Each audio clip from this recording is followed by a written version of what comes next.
Assalamualaikum warahmatullahi wabarakatuh. Saya Dwihana Pertiwi, NIM 220209502096 dari kelas PTIKF.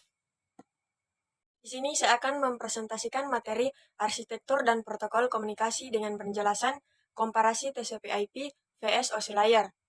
Materi pertama, arsitektur dan protokol dengan penjelasan TCP/IP vs OSI layar. Komunikasi data adalah transmisi atau proses pengiriman dan penerimaan data dari dua atau lebih device atau sumber melalui beberapa media. Media tersebut dapat berupa kabel koaksial, fiber optik, microwire, dan sebagainya. Protokol standar pada internet dikenal sebagai TCP/IP atau Transmission Control Protocol atau Internet Protocol. Protokol ini memiliki kemampuan untuk bekerja di atas segala jenis komputer. TCP/IP merupakan konsep berbasis internet dan merupakan kerangka kerja untuk membangun jangkauan lengkap dari standar komunikasi komputer. Arsitektur lain yang terkenal adalah model acuan interkoneksi, sistem terbuka atau Open System Interconnection (OSI). OSI adalah sebuah arsitektur terstandar yang sering digunakan untuk mendeskripsikan fungsi-fungsi komunikasi tetapi sekarang jarang diimplementasikan. Materi kedua, protokol. 1. Aturan standar yang mengatur dan mengizinkan terjadinya komunikasi dan perpindahan data antara dua atau lebih komputer. Yang kedua, dengan adanya protokol komputer, komputer anggota jaringan dan komputer berbeda platform dapat saling berkomunikasi. Materi selanjutnya yaitu arsitektur protokol. Yang pertama, sintaks. Sintaks adalah format data atau struktur data yang telah diterjemahkan ke dalam kode.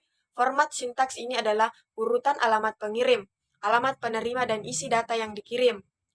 Yang kedua, semantik. Semantik adalah sistem untuk mencari tahu tujuan dari informasi yang dikirim. Yang ketiga, timing. Timing berarti alat sistem yang digunakan untuk menentukan karakteristik data dan kecepatan waktu yang diperlukan untuk mentransfer data. Materi keempat, model OSI layar. Yang pertama, fisikal layar. Fisikal layar fungsinya adalah untuk mendefinisikan media transmisi jaringan, sinkronisasi bit, metode pensinyalan, serta membangun arsitektur jaringan seperti Ethernet, pengkabelan, dan topologi jaringan. Yang kedua, network layar. Network layar adalah membuat header untuk paket yang berisi informasi IP, baik IP pengirim atau IP tujuan data. Pada suatu kondisi, network layar juga melakukan proses routing melalui internet working dengan menggunakan bantuan router dan switch layar. Yang ketiga, session layar. Session layar merupakan lapisan yang berfungsi untuk mendefinisikan bagaimana sebuah koneksi dapat dibuat, dikelola, dan dikembangkan. Contoh protokol yang berbeda pada session layar adalah NFS, SMB, RTP, dan lain-lain. Yang keempat, data link layar. Data link layar memiliki tugas untuk menentukan setiap bit data dikelompokkan menjadi format yang disebut dengan frame.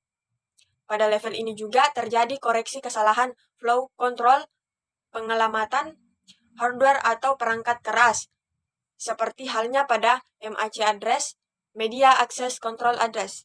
Yang kelima, transport layar. Transport layar mempunyai fungsi untuk memecah data menjadi paket-paket data, serta memberikan nomor urut untuk setiap paketnya, sehingga nanti dapat disusun kembali saat sampai pada tujuan. Yang keenam, presentasi layar. Presentasi layar di mana mempunyai fungsi untuk mentranslasikan format data yang akan ditransmisikan oleh aplikasi melalui jaringan ke dalam format dapat ditransmisikan oleh sebuah jaringan. Yang ketujuh, aplikasi layar. Lapisan yang menjadi pusat terjadinya suatu interaksi antara pengguna dengan aplikasi yang bekerja menggunakan fungsionalitas sebuah jaringan. Aplikasi layar.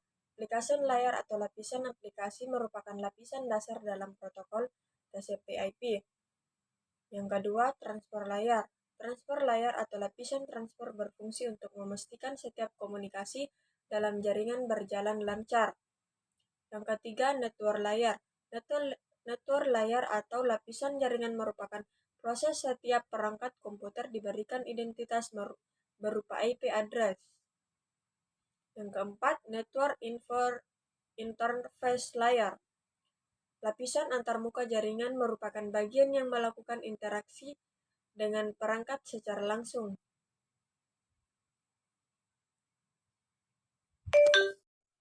Materi keenam, metode komunikasi simplex, half duplex, full duplex, dan inilah gambar-gambar di bawah ini yang termasuk dari itu. Sekian dari saya. Terima kasih. Wassalamualaikum warahmatullahi wabarakatuh.